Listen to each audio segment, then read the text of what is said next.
Hello, everybody, and welcome to this subscribers to davidicke.com weekly look at the news from a totally different angle.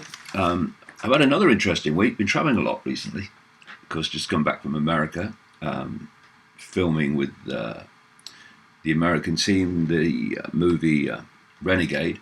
And this week I've been in London, meeting some people, and also appearing on a radio show on the station Talk Radio with Eamon Holmes, who, for people around the world, is a very famous TV presenter in Britain over a long time. In fact, I knew him at the BBC.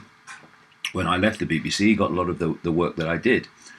And what was very encouraging about it, and I said to my son Jamie, this is just another sign that the tide is turning, is that I was treated with respect, and my information was treated with respect, and I was given 40 minutes to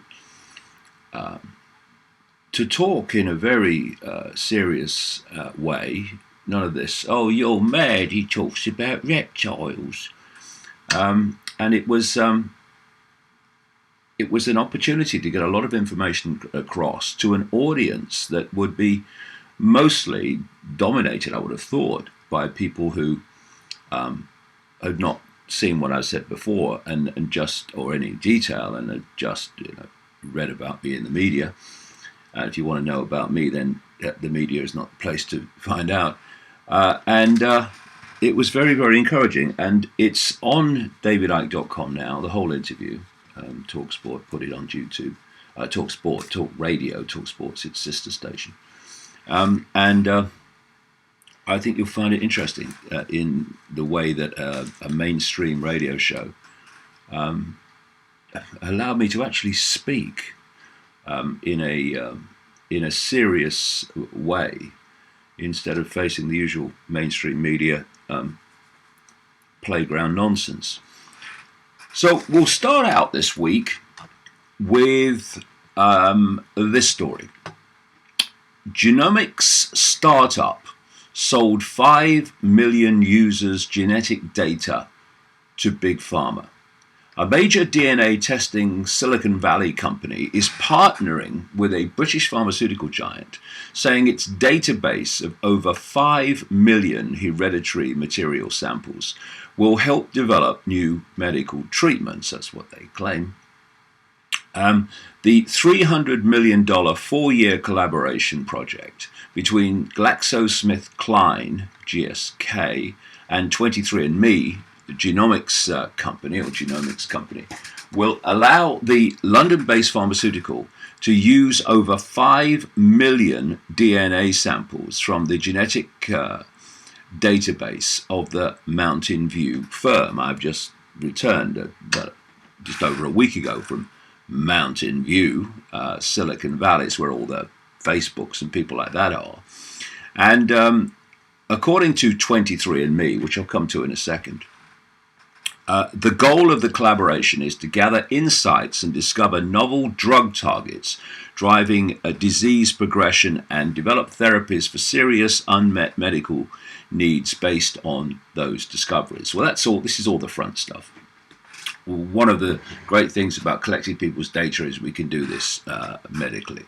And of course, the 23andMe has this saliva-based testing where people send samples of saliva in, and it's supposed to be a company testing for ancestry. There's a few of these about now.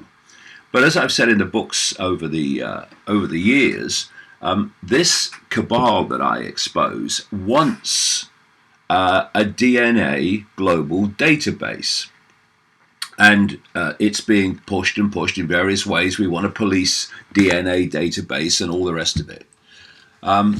And for me, all this stuff about, a collaboration of Silicon Valley and the pharmaceutical cartel. I mean, what could go wrong? And this DNA testing and this demand on all these various fronts to take people's DNA and keep it on file, etc., is all part of this process of creating this global DNA database. So it's interesting. In my new book, Everything You Need to Know But Have Never Been Told, on page 608, I actually talk about 23andMe. And this is the part, in fact, I'll go the previous page, 607. And I'll just read this bit to you in relation to the story from this week. One other point about genetics and genetic information is the DNA testing websites that include Ancestry DNA and 23andMe.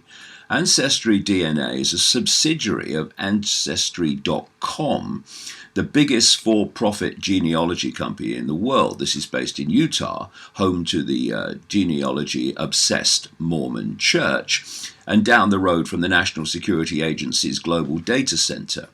I've exposed the horrors of the Mormon Mafia in other books and how this fake religion connects into the web. People send saliva samples to these companies to test their DNA, but what happens to the information afterwards? Okay, I have read their privacy statements, but how does anyone really know? Anne Kuvakian, a former Ontario privacy commissioner, who wrote the Privacy and Big Data Institute, who runs the Privacy and Big Data Institute at Ryerson University, said, I think you have to assume that you're going to lose control over that information. Assuming that this information could be in the hands of many individuals over which you have no control, are you comfortable with that? It will extend beyond just ancestry information. Your full genetic code is there through the test, so perhaps other information can be gleaned over which you have no control in terms of who has access to it. Now, anyone that's followed my work will know the emphasis I put on the devil's playground, Silicon Valley. From that small area of land even by the standards of America, never mind the world, a fantastic amount of power is now being expressed and gathered. And I use the term always. It's being, this power is coming through Silicon Valley. It's not coming from Silicon Valley. Silicon Valley is just a front for the Pentagon and the security networks. So much of this technology is funded, seed funded, and the companies covertly or overtly, if you do the research, funded by organizations like In-Q-Tel, the technological investment arm of the CIA, and by DARPA, the technological development arm of the Pentagon. And I go on in Everything You Need to Know But Have Never Been Told here about the connections between the Silicon Valley giants and 23andMe, this DNA operation. Now, let me just read this bit to you here. They are after your DNA in so many ways. DNA testing 23andMe, a personal genomics and biotechnology company, is based in Silicon Valley near to Google and Facebook headquarters and was co-founded by Zionist CEO Anne Wojcicki, former wife of Zionist Sergey Brin, co-founder of Google. Her sister, Susan Wojcicki, is CEO of Google-owned YouTube, while Google invested almost $4 million in 23andMe. What a small world it is, and it gets smaller. Zionist Arthur D. Levinson, chairman of Apple, also heads biotech company Calico, which he founded in a joint venture with Brin's Google, now called Alphabet. Zionist influence is way out of sync with the numbers, and it is a legitimate question to ask why this is. And it is You know, it is extraordinary that, you know, and this is why all this anti-Semitic stuff is going on and all this hysteria is because they're trying to stop this coming out by branding it anti-Semitic when actually it's just basic fact and legitimate questions that need to be asked. You look at the official people that run Alphabet, which is Google. Google now a subsidiary of Alphabet, the holding company. And it's these guys, Sergey Brin and Larry Page, Zionists. You look at Facebook, you've got Zuckerberg, Zionist, and the chief operating officer, Sheryl Sandberg, Zionist.